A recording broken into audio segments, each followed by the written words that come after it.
They tell the story about a young Jew who saw an ad that the Indians are searching for a new chief. So this boy, times of recession, he needed a job. He applied himself for this new position.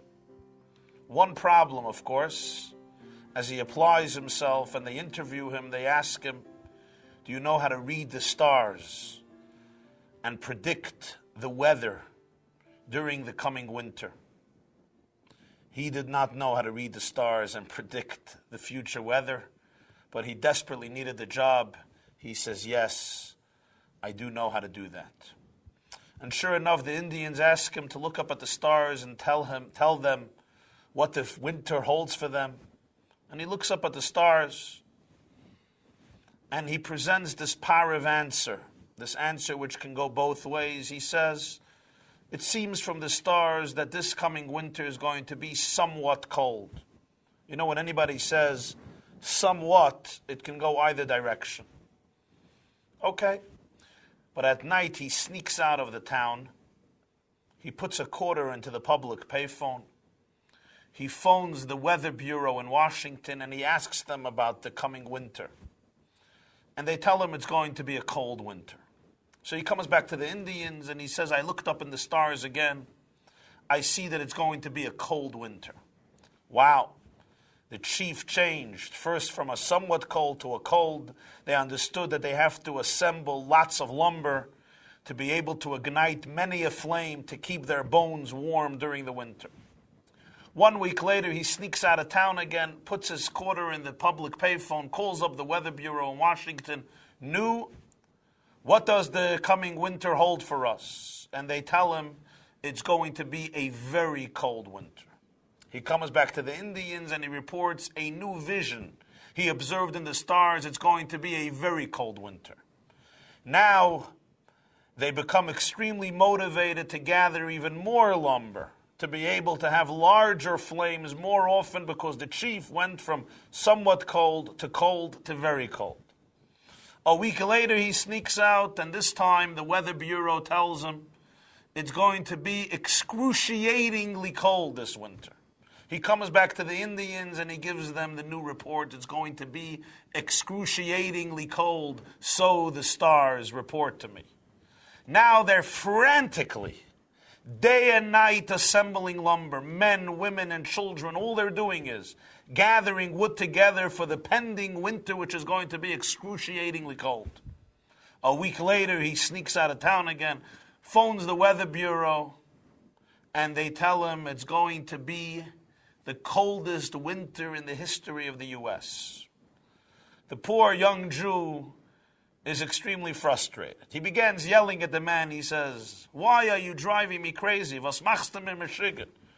First I call you, you tell me it's going to be a cold winter. Then you tell me it's going to be very cold. Then you tell me it's going to be excruciatingly cold.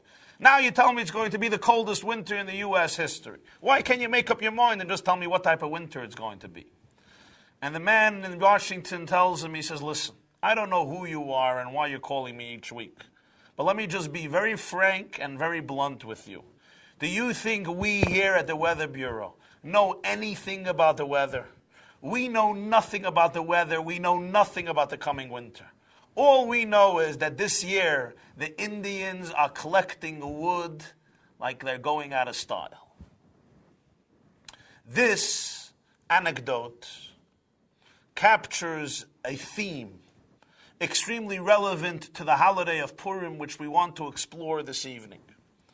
If you'll open up your curriculums on the bottom below the video, the first source is from a Mishnah in the second chapter of Masechta Megillah, of Tractate Megillah, concerning Purim. The Mishnah asks the following question. It's in Masechta Megillah, Tractate Megillah, chapter 2, in the Gemara, it's Daf Yud Tes Amud Aleph, 19a. The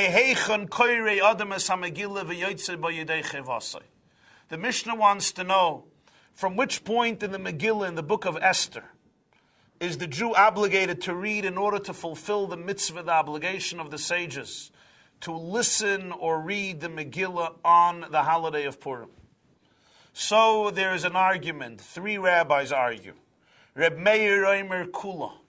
Rabbi Meir says one must read or listen to the entire Megillah, the entire book of Esther, from chapter 1 until the end in order to fulfill the mitzvah. Rabbi Yehuda Omer Meish Yehudi. Rabbi Yehuda, Rabbi Judah says no. You can begin hearing or reading the Megillah from Ish Yehudi, which is in chapter 2 of Esther. In the middle of chapter 2, we have that section, Ish Yehudi Haya B'Shushan Abira. There was a Jewish man in Shushan, Ushmai Mordechai, ben Yair, ben Shimi, ben Kishi, Shimini. His name was Mordechai, with his lineage and his history, how he was exiled from the land of Judea, from Israel, through Nebuchadnezzar, the Babylonian emperor, to Iran, to Shushan, where he now lived. The history of his cousin, of Esther, who was orphaned from his father and from her father and her mother, and so forth. That's the point from where you want to begin reading on Purim in order to fulfill the mitzvah. Rabbi Yossi says no need. You can begin from chapter 3 of the book of Esther. Chapter 3 begins Achar Advarim Eila, after these events. King Achashverosh, the emperor of Persia, raised, he elevated his minister Haman to the highest position, to the highest authority above all other ministers. He demanded that everybody prostrates themselves to Haman. Everybody did besides Mordechai, and the continuous story of how Haman develops the plot of genocide against the entire Jewish nation, men, women, and children. Now the Gemara. This is in the Mishnah. 3 opinions, from which point do you have to read the Megillah? The entire Megillah, in middle of chapter 2 or the beginning of chapter 3. Tanya, we learned, Rashbi Yomer, Reb Shimon bar Yochai says, Reb Shimon the son of Yochai says, Mi ba'alayla hahu. To fulfill the mitzvah, you have to read only from chapter 6 of the Megillah. Ba'alayla hahu nada dashnas hamelech. This is the story after Haman issued forth the decree. It was a night when the king could not sleep. And they were reading from him, from the diary of the palace, and they discovered that Mordechai once saved them from a plot of assassination, and he rewards Mordechai, which then creates a cycle of events of Haman taking Mordechai around the streets and celebrating with him, honoring him, giving him prestige. And finally, there's a feast where the king is invited together with Haman by Queen Esther. And at that feast, at that party, finally Esther reveals her identity and has Haman executed. Subsequent to that, the decree is then nullified, or the Jews are given permission to fight back. That's where you have to begin reading. Chapter 6 of the Megillah. And the Gemara continues, Amar Rabbi Yochanan says, V'kulon mikra echad darshu. They all derive their opinion from one verse in the Megillah. The Megillah reads at the end of the book of Esther, Vatichtov Esther Hamalko Mordechai Yehudi is Kol Toikef. Esther the queen and Mordechai the Jew transcribed the whole powerful story of Purim. Toikef, the strength, the intense story. Manda Amar Kula, the one who says one must listen to the whole Megillah, Reb Meir, Toikfei Shalach Hashverosh. He believes that what they transcribed and what they wanted us to listen and to learn is the strength of Achashverosh, the glory of Achashverosh, the Persian emperor. Where do you study that? In the opening of the Megillah. Vayihi b'mei Achashverosh. It was in the days of Achashverosh. Hu Achashverosh, HaMelech me'hoidu v'ad Kush, Sheva v'yesrim me'ya Medina. This is the Achashverosh who reigns from Hoidu, from India to Ethiopia, 127 countries. By Yomim Ahim, those days, he's sitting on his throne in the 3rd year of his kingdom. He throws a party, and the party lasts for 180 days, followed by another party, which lasts for 7 days. Following which, at that party, he summons his wife Vashti, his queen Vashti, who refuses to appear, and she's ultimately removed. He's now searching for a new queen, and ultimately, after a long search, years later, on the 7th year of his malchus, on the 7th year of his kingship, 4 years after the party, he finds his new queen, a Jewish girl, Esther.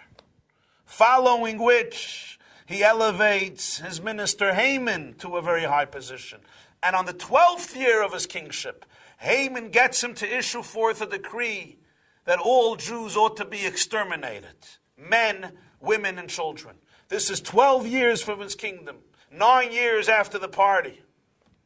You have to learn about the strength of Achashverosh. The opinion, Rabbi Yehuda's opinion, that you have to begin the Megillah from Ish Yehudi Haya B'Shushan Abira, the story of Mordechai. He believes it's Toikvay Shal Mordechai.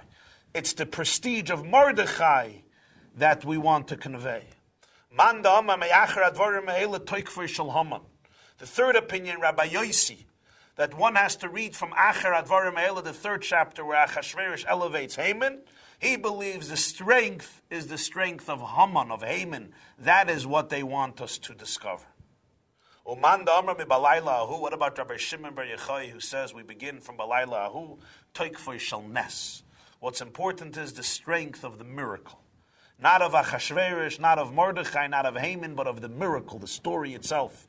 And the miracle story begins in chapter 6 when Achashverosh is having a sleepless night. And the Gemara continues, Halacha, what is the law, what is the verdict? Kairei Eskula, you have to read the entire Megillah like Reb Meir, and thus this is the Jewish tradition and custom throughout the world that on Purim night, and Purim morning, we listen or we read the entire Megillah from Vayihi B'mei Achashverosh, the story of Achashverosh, all the way till the end of the Megillah, all of the 10 chapters. Now this requires clarification and understanding. We understand very well the last opinion, the opinion of Rabbi Shimon Bar Yochai, that we ought to read on Purim the miracle story, the story of Purim, the Jews were saved. We can also understand the previous opinion, Rabbi Yossi's opinion. We ought to read not only about the salvation, but also about the decree. So we read from Acher Advarim Ha'ela, chapter 3, where Haman is given the power and the position where ultimately he launches a almost successful campaign of genocide against the Jews. We can also understand the opinion of Rabbi Yehuda that it's important to know who Mordechai was, who Esther was, the two great heroes of the Purim story, the vehicles through whom salvation was materialized.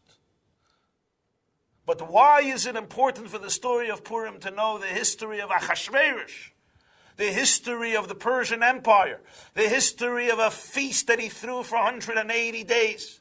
You think Obama threw an inauguration party for $180 million? This was a feast that went 180 days, where he summoned his wife Vashti, and we know everything that happened during the feast, or a lot of it. We know what he served, and we know the decorations, and we know the labels, and we know what type of drinks, and we know what type of vessels, and what type of cutlery, and what the blankets were made of, and the beds were made of. Why is it important to know Toikvei Shel Achashverosh, the strength of Achashverosh? This story is a Jewish story. It's a story about a decree against the Jewish people, a decree that each and every Jew should be exterminated, should be decimated. The Jewish people would have been obliterated, and then they were saved. V'napoichu, as the Megillah says. The situation was transformed. And yet Reb Meir says one is obligated to hear the whole Megillah. And not only that, that is the halacha. It is not just an opinion. The verdict, the halacha, follows the opinion of Reb Meir, which is in itself a novel phenomenon. Usually throughout the Talmud, the halacha, the law, does not follow the opinion of Reb Meir. When there's an argument between Reb Meir and Rabbi Yehuda, the law usually follows Rabbi Yehuda. When there's an argument between Rabbi Meir and Rabbi Yossi, the law usually follows Rabbi Yossi. In most cases of halacha, Rabbi Meir's opinion was rejected. Here is an exception. In this case, Rabbi Meir's opinion is embraced. Kairei Eskula, you have to read the whole Megillah.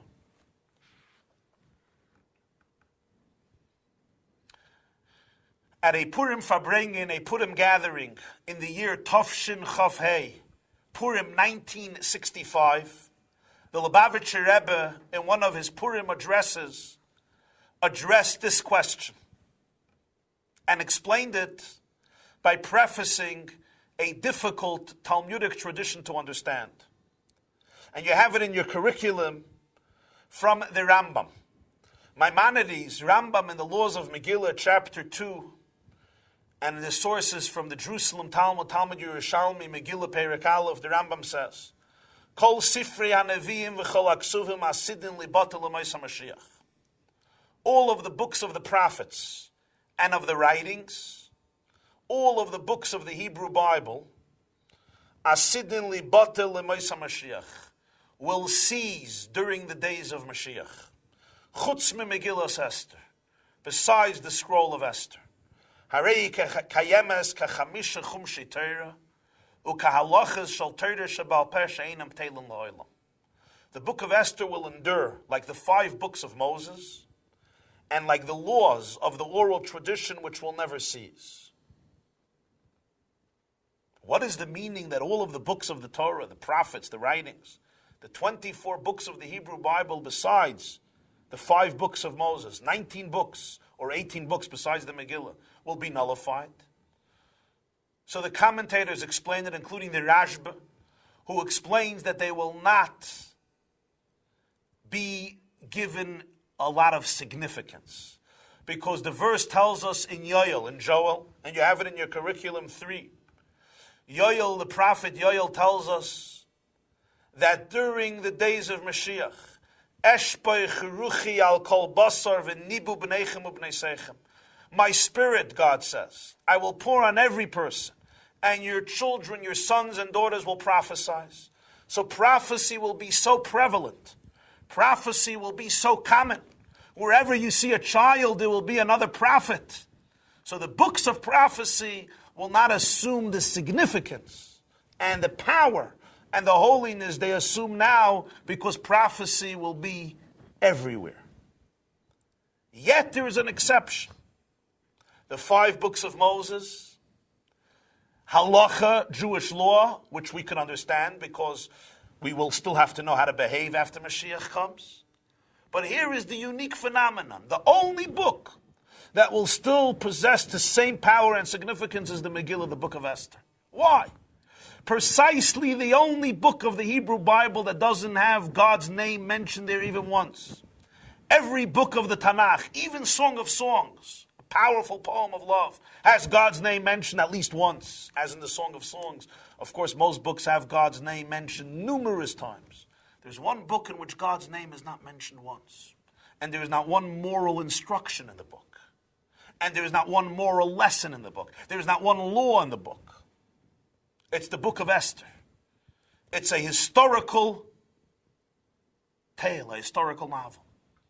The answer to this, the explanation is, the book of Esther presents a new idea, a revolutionary, novel perspective, how we ought to look at the world. The book of Esther, the Megillah, teaches us how a Jew, how Judaism, how Torah views the world, how to understand the universe, how to look at history. It cultivates within us a perspective, a Weltanschauung, how to understand the world and world events. If you were reading a newspaper or listening to the news and you would hear the story of chapter 1 of the Megillah, Vayihi b'mei Achashverosh, it was in the days of Achashverosh. He became a king. He threw a party on the 3rd year of his kingship. The party had these and these types of decorations, these and these types of people, these and these types of drinks. This is what he did at the party, and the whole story. Basically, you would see it as a regular piece of news, part of world events, part of political fluctuations, part of the news. A monarch went and a new monarch came. In the Megillah, however, the story becomes a different story. So Reb Meir is telling us, in order to understand the story of Purim, in order to appreciate the story of Purim, it's not enough to know the story of Purim. It's not enough to know the story of the Jewish people on Purim. There was a decree against the Jews, and the decree was obliterated and the Jews were saved. That's not the story. Reb Meir is telling us, you want to understand the Purim story, you have to learn Vayihi b'mei Achashverosh. You have to learn about Achashverosh. You have to learn about Achashverosh's party. You have to learn about the menu in Achashverosh's palace. You have to learn about Vashti. You have to learn about Haggai, who was in charge on bringing in new women in order for Achashverosh to experiment, so to speak, in the Persian style, to be able to find his new queen. You're studying about a whole different event. You're studying this history of the Persian Empire. And yet, what are you studying it at? What are you studying it as? You're fulfilling the mitzvah of reading the Megillah on Purim. It's a Purim story. Vayhi b'mei Achashverosh is not a story out of the books about world politics. It's part of the story of Purim. Because what the Megillah is telling us is, look at all these events and understand and appreciate that all of it is part of the divine plan to be able to allow for the Jewish people to be saved from Haman's decree, v'napechu. Reb Meir says, what's the Megillah? The Megillah is the whole Megillah. You have to read the whole Megillah. A Jew could say, why do I have to read the whole Megillah? What's important to me is the Purim miracle. I'll read that the Jews were threatened and the Jews were saved. That's the story I have to know. So the Meir says, no. You have to read Vayihi b'mei Achashverosh. That's the story of Purim. The story of Purim is not that the Jews were saved. The story of Purim is that what's happening at a party of Achashverosh is ultimately there for that the Jews should be able to be saved. This is how you have to look at the world. What's happening in a far-fetched corner of the world, or what's happening in a major political center of the world, irrelevant to Torah, irrelevant to mitzvahs, irrelevant to the Jewish people. What in the world, if you're studying the news and you see Achashverosh is hosting a party and all the websites are there and all the media is there and people are watching it from minute to minute, the inauguration of Achashverosh, a party after 3 years, hundreds of millions of people are watching it. So then billions of people are watching it. What does it have to do with Ablat Gemara? What does it have to do with Torah? What does it have to do with mitzvahs? What does it have to do with Judaism? What does it have to do with the Jewish people? What does it have to do with godliness? This is a major, major world event. It has nothing to do with anything connected to Judaism or Torah. Comes Reb Meir and says, that's the story of Purim. That Vayihi b'mei Achashverosh is part of the Megillah. That the story of Achashverosh is not a detached, isolated, political, physical story. It's a story that ultimately, after many, many years, through the divine providence, will lead to the moment of La Yehudim Haisa Eira V'Simcha V'Sasam Yikar. So when the Jew comes and says, why is it important for me, Vayihi b'mei Achashverosh? Why is schlepping me into Achashverosh's Maisalach? Why is schlepping me into Achashverosh's issues? Why do I have to know how Haggai dealt with choosing a new queen for Achashverosh? What's relevant to me is he was sleepless. What's relevant to me is that the Jews enjoyed Eira, Simcha, Sasam Vikar, joy, happiness, festivity, and glory. What's important for me is that Purim was celebrated. What's important for me is the mitzvahs of Purim. So Reb Meir tells the Jew that's not the case. If you want to reach the story of Purim, you must begin with the story of Vayihi b'mei Achashverosh. You cannot begin with the story of transformation, because the way the system that the creator of the world created in the infrastructure of the universe is that there's a whole world and there are many events and they seem completely detached one from another and certainly detached from anything to do with the Jew. And yet, upon deeper reflection and upon a deeper perspective, and when you let time run its course, you see it's all one story. And the reason there was a party, and the reason Vashti was invited, and the reason they gave the advice that she be executed, and the reason they're searching for one woman after another woman after another woman and find Esther, and the reason why there was a plan to assassinate Achashverosh, and the reason why Haman was elevated among everybody else, and the reason Achashverosh had a sleepless night. It's all one reason. That the Jewish people would be saved, that the nation of God would be saved, be able to continue fulfilling their mission on this world, to change the world and transform it into a place that's worthy of the divine presence.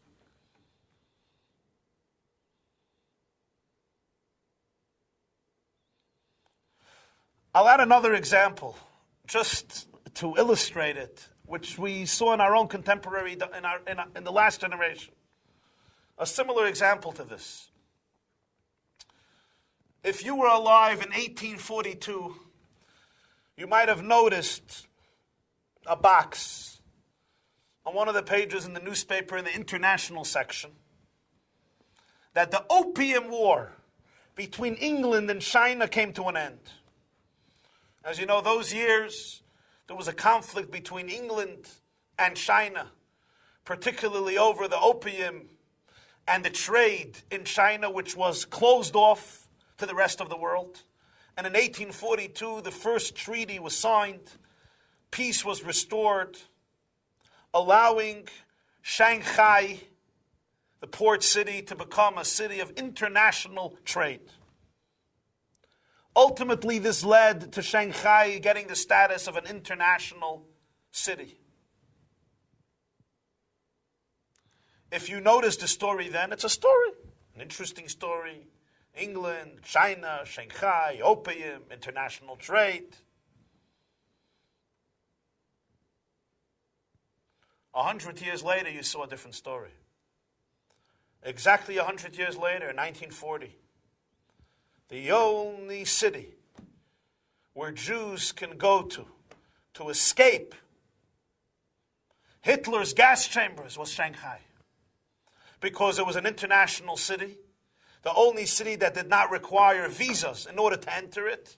So Shanghai became the haven for close to 50,000 Jews who otherwise would have been barbarically murdered with their 6 million brothers and sisters during the Holocaust, and they were saved.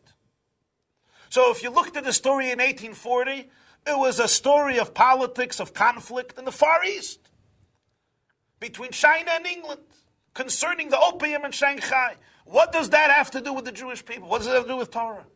But 100 years later, it's obvious that what happened then resulted in the salvation of tens of thousands of Jews. And there are people listening tonight to this class here who survived the war through coming through Shanghai, ultimately to Canada, America, or Israel, or their children or their grandchildren, whom I know some of you are here right now, whom are survivors of that salvation that happened in China during those difficult and dark years.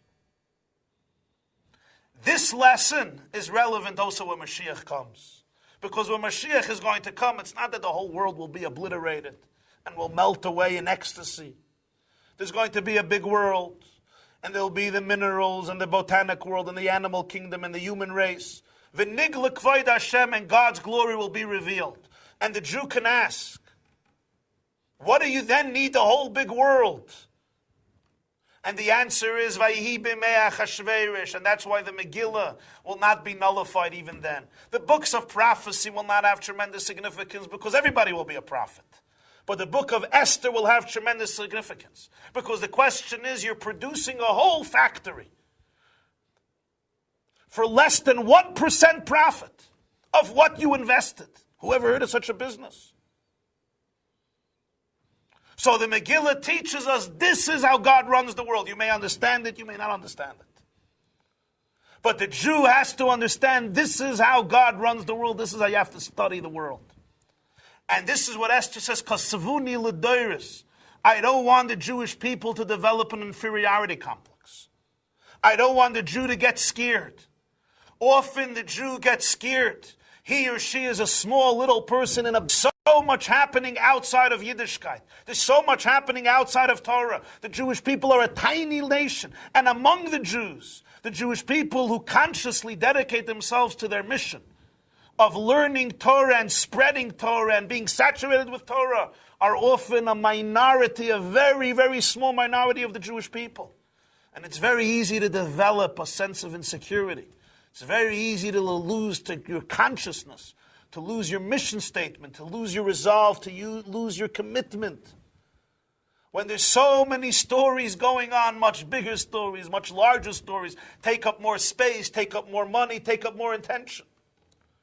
You're going to tell me that Hashem created a world, and a huge world, and runs a world to live a hateful Yidden, because of a few Jews, to quote the Rebbe then, who put on tefillin, and who put on tzitzis, who wear tzitzis, and who keep Shabbos and who eat kosher. On this, Esther says, Kasvuni l'doiris, transcribe me for generations. The whole politics of a king who reigned over 127 countries Can you imagine what type of bureaucracy, what type of government, how much action, what was the overhead, what were the expenses, never mind of the military of Persia. It's a ganze Maisa. What does that have to do with the Jews? You had a Mordechai somewhere, you had some Jews doing their thing, doing other things.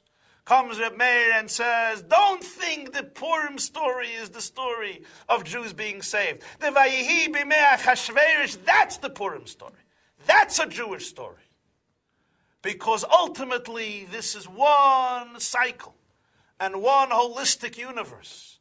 And the whole Vayihi b'mei Achashverosh is to create a world that's fertile, so that La Yehudim Haisa'ira, so that the Jews can celebrate and continue to learn Torah and transform the world, making it a godly place. One may ask, why does it have to be that way? Why is it relevant to have the whole Yemei Achashverosh to lead this point? This is how God created the system. One may understand it, one may not understand it. One may appreciate it, one may not appreciate it. But the Torah is conveying to us here the truth about that story. And this is true about every single generation before Purim and after Purim until today. And just as it's true collectively, it's also true individually, the Rebbe said. Sometimes you look at your own life, and a person's life has so many events. Every day we have appointments and we have responsibilities, and sometimes life is fragmented in so many pieces. As I said before, there's hours that you eat and you sleep and you do business, only a small amount of time that you could study Torah. And yet all of it is part of the Vayihi b'mei Achashverosh. It's all part of that Purim story. And in one's life as well, we often see in a person's life that sometimes there are many, many disassociated events in our lives. And only decades later can we recognize a theme, can we recognize a thread, and we can see how what happened in the past ultimately leads and led to this point, which brought a small salvation or a large salvation to this particular individual person. Have a good night and a happy Purim.